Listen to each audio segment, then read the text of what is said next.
हितांशु जी मीरगंज से। महाराज जी आपके चरणों में कोटि कोटि प्रणाम।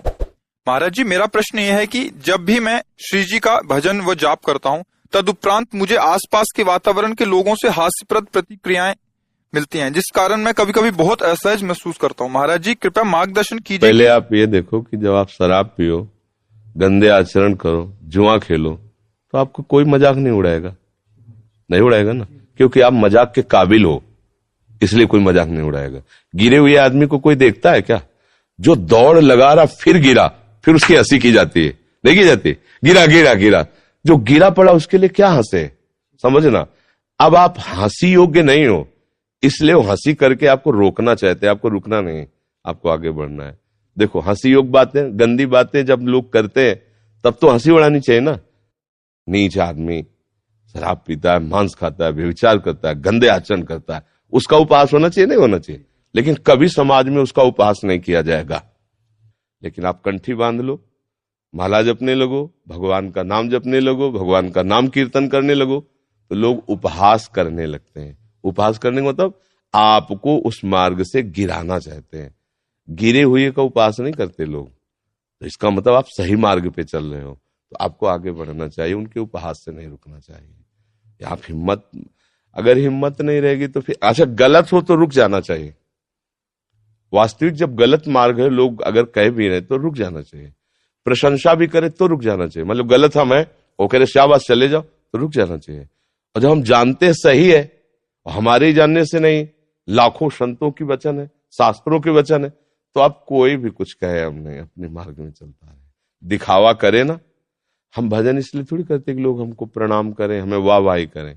लोगों की मति है, कोई कहेगा संत, कोई कहेगा पाखंडी, कोई कहेगा अच्छा है, कोई कहेगा हराम का खाता है। अपना उनका विचार है पर्सनल, उनके विचार में हमारा थोड़ी कोई भाव है। हमें देखना है कि हम क्या है, हमारा मार्ग क्या है, बस। अगर हम सच्चे मार्ग पर चलते रहेंगे तो इनसे हमें मतलब नहीं है। जिन्होंने इनकी रचना की है वो खुद हमें गले लगा लेंगे, बस हमें बात इतनी सा। जब मालिक गले लगा लेगा ना तो फिर सब कृपा करने लगे, क्योंकि सब उन्हीं के हैं।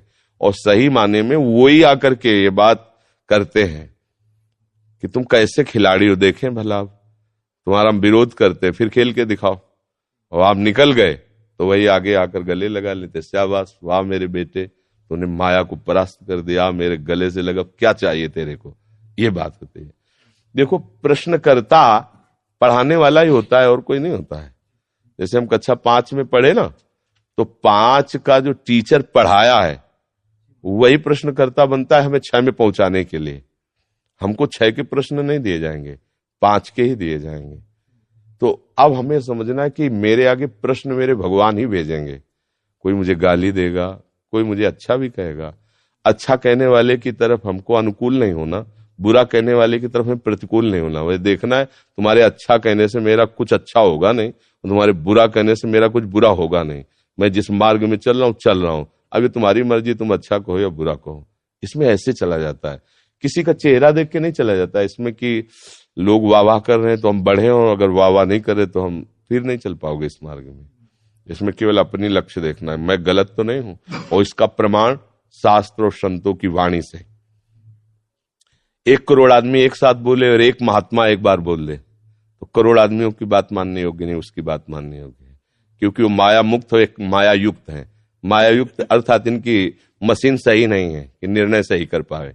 वो जो बोलेंगे सत्य बोलेंगे, जो वास्तविक भगवत मार्ग के पथिक है। तो मान लो प्रगट में हमें नहीं मिल रहे तो हम शास्त्र हैं, गीता जी हैं, भागवत जी है, सब भगवान की वाणी है या भगवत प्राप्त महात्माओं की वाणी, उसमें देखना चाहिए।